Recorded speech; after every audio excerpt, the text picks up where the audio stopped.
काठमाडौँमा बालेन शाहले नेताहरूको पारे सपना चकनाचुर, जित हात पार्दै। चितवनमा पुष्पकमल दाहाल प्रचण्डको रुवावासी एमालेको चमत्कार। हेटौडामा 1250 मतगन्दा एकीकृत समाजवादी अगाडि एमालेले पन्छ्याउँदै। काठमाडौँमा 529 मतगन्दा 34% मतसहित बालेन शाहको अग्रता। महोत्तरीमा मतगणना स्थलमा झडप, एकजनाको मृत्यु। राष्ट्रिय सभा गृह अगाडि नेपालको झण्डा लिएर बालेन शाहको पक्षमा नाराबाजी।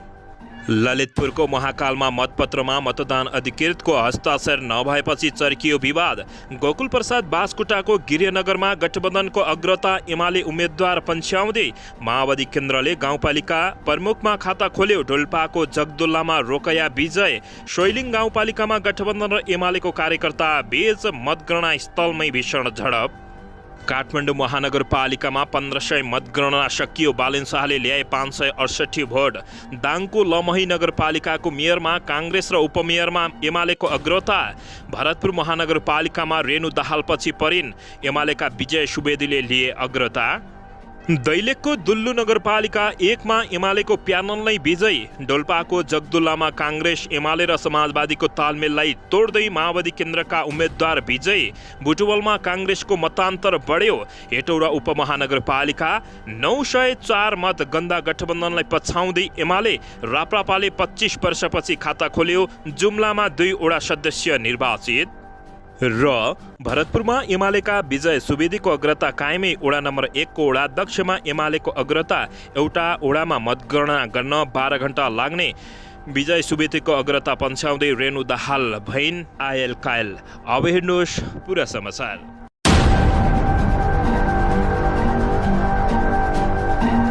दर्शक महानुभावहरू नमस्कार। नेपाली न्युज टिभीको न्युज बुलेटिनमा यहाँहरूलाई हार्दिक स्वागत छ। म पुष्कर ओली सदा चाहिँ आज पनि तपाईँहरूमाझ देश तथा विदेशका महत्त्वपूर्ण समाचार अपडेटका साथ उपस्थित भइसकेको छु।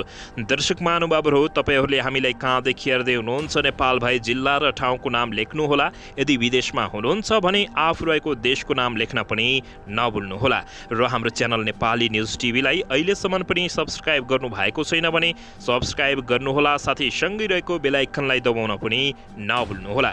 दर्शक महानुभावहरू, हाम्रो मेहनतको लागि एउटा सानो लाइक गरिदिनुहोला। आउनुहोस् दर्शक महानुभावहरू, आजको मुख्य समाचारबाट सुरु गरौँ। दर्शकबिन, चितवनको भरतपुर महानगरपालिकामा नेकपा एमालेका उम्मेद्वार विजय सुवेदीले अग्रता कायमै राखेका छन्। यो सँगै माओवादी केन्द्रका अध्यक्ष पुष्पकमल दाहाल प्रचण्ड निकै अप्ठ्यारोमा परेका छन्। 150 मतगन्दा मेयरका उम्मेद्वार विजय सुवेदीले 66 मत प्राप्त गरेका छन्। गठबन्धनबाट मेयरका उम्मेद्वार रहेकी रेणु दाहालले 51 मत पाउँदा काङ्ग्रेसका बागी उम्मेद्वारले जगन्नाथ पौडेलले 13 मत पाएका छन्। यसैगरी उपमेयरमा गठबन्धनका चित्रसेन अधिकारीले 57 मत पाएका छन्। अधिकारी काङ्ग्रेस नेता हुन्। त्यसैगरी उपमेयरमा राप्रपाका हिमाल गुरुङले 45 मत पाएका छन्। वडा अध्यक्षमा काङ्ग्रेसका केशव महर्जनले 59 मत पाउँदा एमालेका शुक्र श्रेष्ठले 65 मत पाएसँगै नेकपा एमाले यति बेला भरतपुर महानगरपालिकामा दर्शकबिन अग्रस्थानमा रहेको जानकारी प्राप्त भएको छ। दर्शकबिन, यसैबीच यता भने काठमाडौँको महानगरपालिकाको मेयरमा स्वतन्त्र उम्मेद्वार बालेन शाहले अग्रता कायम गरेका छन्।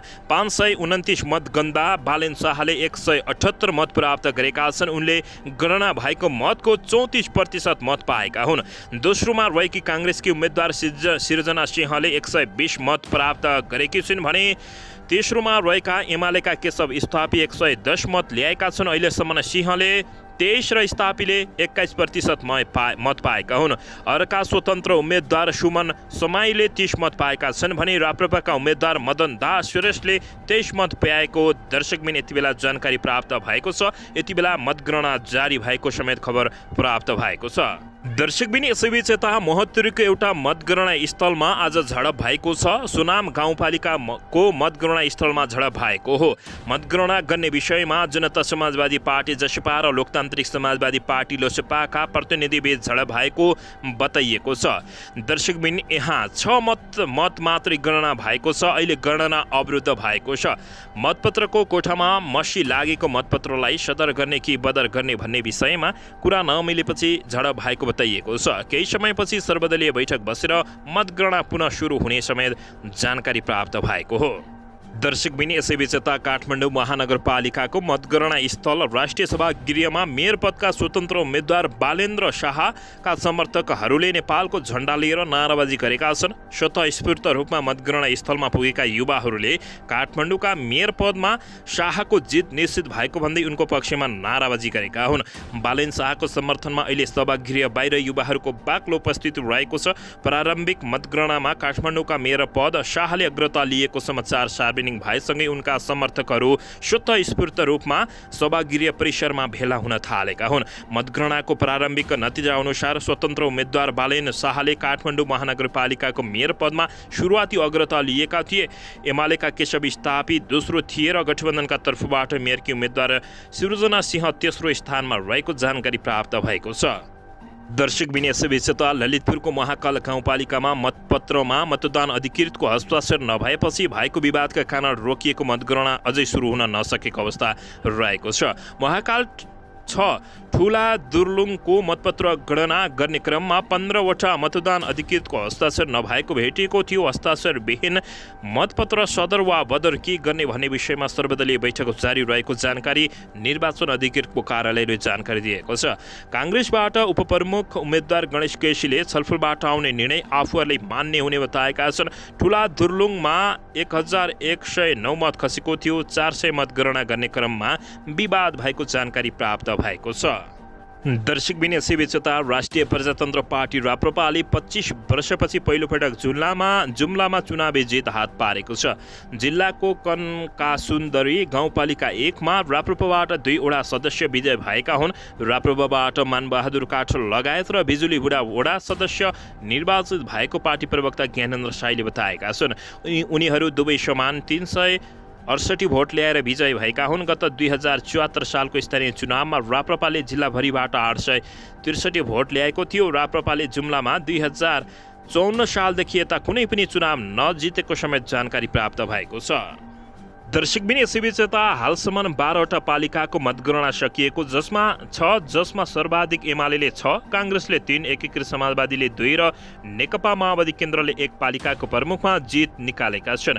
एमाले मनाङको मनाङ डिस्याङ गाउँपालिका, मनाङको चामे गाउँपालिका, मुस्ताङको लोघेकर दामोदर कुण्ड गाउँपालिका, मुस्ताङको बागलुङ मुक्ति क्षेत्र गाउँपालिका, मुस्ताङको लोमेथाङ गाउँपालिका र डोल्पाको सोफक्सुन्डो गाउँपालिकाको नेतृत्व जित हासिल पारेको बताइएको छ। त्यस्तै नेपाली काङ्ग्रेसले मुस्ताङको घर झोङ गाउँपालिका, मनाङको नार्पा भूमि गाउँपालिका र मनाङको नासोमा गाउँपालिकाको नेतृत्वमा जित हात पारेको छ।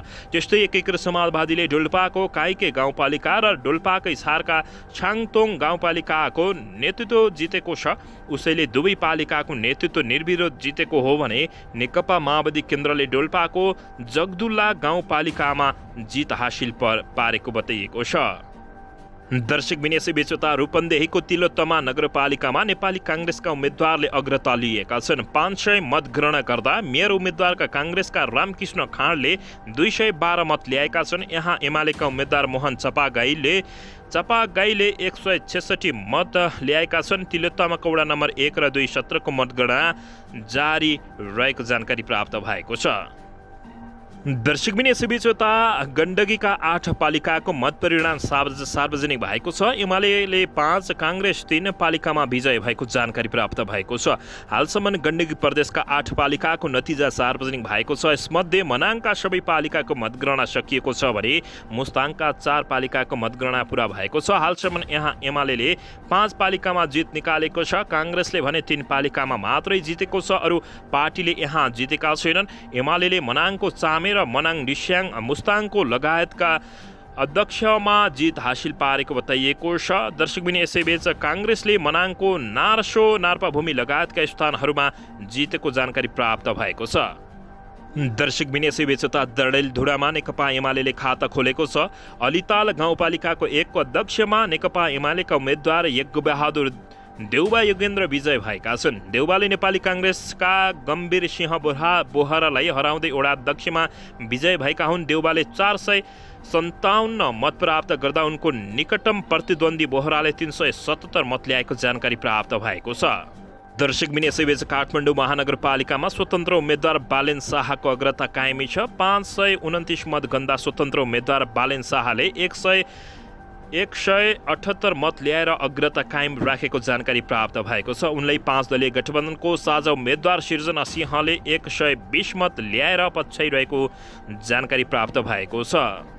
दर्शकबिन यसैबीच यता काठमाडौँ महानगरको मतगणना गर्दा स्वतन्त्र उम्मेद्वारको एकजना मात्रै प्रतिनिधि राख्ने विषयमा स्वतन्त्र उम्मेद्वार बालेन शाहले असन्तुष्टि जनाएका छन्। सबै उम्मेद्वार बराबर भनेर लोकतान्त्रिक पद्धतिको निर्वाचन भएको भन्दै बराबर प्रतिनिधि राख्नु पर्ने उनले माग गरेका छन्। स्वतन्त्र उम्मेद्वार शाहले फेसबुकमा लेखेका छन्, मतगणना गर्दा 5 जना स्वतन्त्र उम्मेद्वारको 1 जना प्रतिनिधि भन्ने कुरा आयो। सबै उम्मेद्वार बराबर भनेर लोकतान्त्रिक पद्धतिको निर्वाचन भएको छ। उम्मेद्वारी दिने समय होस् वा शुल्क वा प्रक्रिया कतै पनि पार्टीगत उम्मेद्वार र स्वतन्त्र उम्मेद्वारको भिन्नता सोचिएको छैन।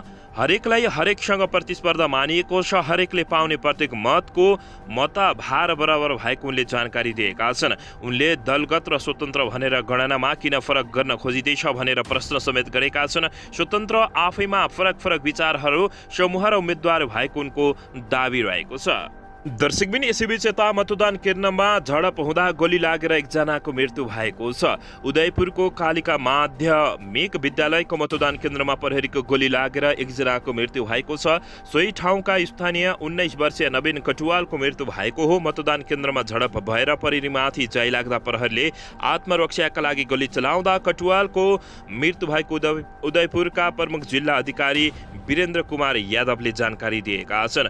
दर्शकबिन देशका विभिन्न स्थानमा यति बेला मतगणना सुरु भइरहेको छ। हिजो मतदान गर्ने क्रममा विभिन्न स्थानमा दर्शकबिन निकै भीषण आन्दोलन, आक्रमण लगायतका यस्ता जघन्य घटनाहरू घटिरहेका हुन्। दर्शकबिन यसैबीच निर्वाचनको विषयलाई लिएर झडप हुँदा सर्लाहीका 4 स्थानमा गोली चलेको हो। मतदान केन्द्रमा विवाद हुँदा सर्लाहीको लालबन्दी नगरपालिका, धनकैल्या, रामनगर र चक्रघट्टा गाउँपालिकामा गोली चलेको जानकारी प्राप्त भएको छ। निर्वाचनका विषयलाई लिएर विभिन्न पक्षबीच झडप हुँदा स्थितिलाई नियन्त्रणमा लिनका लागि प्रहरीले हवाई फायर गरेको छ। झडपले केही बेर मतदान स्थलको स्थिति बिग्रे पनि केही बेरमा मतदान सुरु भएको जानकारी प्राप्त भएको छ। दर्शकबिन यसैबीच यता नेपाली काङ्ग्रेसका सभापति एवं प्रधानमन्त्री शेरबहादुर देउवाले स्थानीय तहको निर्वाचन शान्तिपूर्ण एवं भयरहित वातावरण सम्पन्न भएकोमा पार्टीका तर्फबाट सबैलाई धन्यवाद दिएका छन्। प्रधानमन्त्री शेरबहादुर देउवाले निर्वाचन सफल गराएकोमा सरकार र निर्वाचन आयोगलाई धन्यवाद ज्ञापन गरेका हुन्। उनले निर्वाचन शान्तिपूर्ण र भयरहित वातावरणमा निष्पक्ष, धाँधली रहित र उत्साहपूर्ण ढङ्गले सम्पन्न गर्न सहयोग गरेकोमा सबैलाई धन्यवाद दिएका छन्। देउवाले संविधान जारी भएपछिको दोस्रो स्थानीय तहको निर्वाचनमा देशभरका पालिकाहरूमा अत्यन्त उत्साहपूर्ण रूपमा मतदान सम्पन्न भएको दावी गरेका छन्। नागरिकहरूले देखाएको उत्साहले लोकतन्त्रप्रतिको नागरिक विश्वासलाई थप प्रमाणित गरेको प्रधानमन्त्री देउवाको भनाइरहेको छ। देउवाले हिजोको निर्वाचनमा जनताको उत्साहपूर्ण सक्रिय सहभागिता भएको र समर्थनले सरकार राजनीतिक दलहरूलाई थप प्रेरणा मिलेको उनले उल्लेख गरेका छन्। दर्शकबिन यसैबीच यता बुटवल उपमहानगरपालिकामा मतगणना सुरु भएको छ। वडा नम्बर 1 र 2 को मतगणना सुरु भएको छ। प्रारम्भिक मतगणना अनुसार 2 वडाको 100 मत गणना हुँदा काङ्ग्रेसका मेयर उम्मेद्वार खेलराज पाण्डेले 73 मत प्राप्त गरेका छन् भने राप्रपाका मृगेन्द्र शेरचन 45 मत सहित दोस्रो स्थानमा छन्। एमालेका बाबुराम भट्टराईले 33 मत प्राप्त गरेको जानकारी प्राप्त भएको छ। दर्शकबिन यसैबीच यता भरतपुर महानगरपालिकामा अहिले बिहान 9 बजीबाट मतगणना सुरु हुने भएको छ। मुख्य निर्वाचन अधिकृतको कार्यालयले दिएको जानकारी अनुसार अहिले बिहान 9 बजेदेखि मतगणना सुरु हुने भएको छ। सर्वदलीय बैठक बसेर यस्तो निर्णय गरिएको हो। भरतपुरको मतगणना प्रदर्शनी केन्द्रमा हुनेछ। भरतपुरमा सत्तारूढ दल गठबन्धनका तर्फबाट माओवादी नेत्री रेणु दाहाल, एमालेका विजय सुवेदी प्रतिस्पर्धामा छन्। काङ्ग्रेस नेता जगन्नाथ पौडेलले पनि स्वतन्त्र उम्मेदवारी दिएपछि यति बेला सबै देशको ध्यान नै भरतपुरतर्फ रहेको जानकारी प्राप्त भएको हो।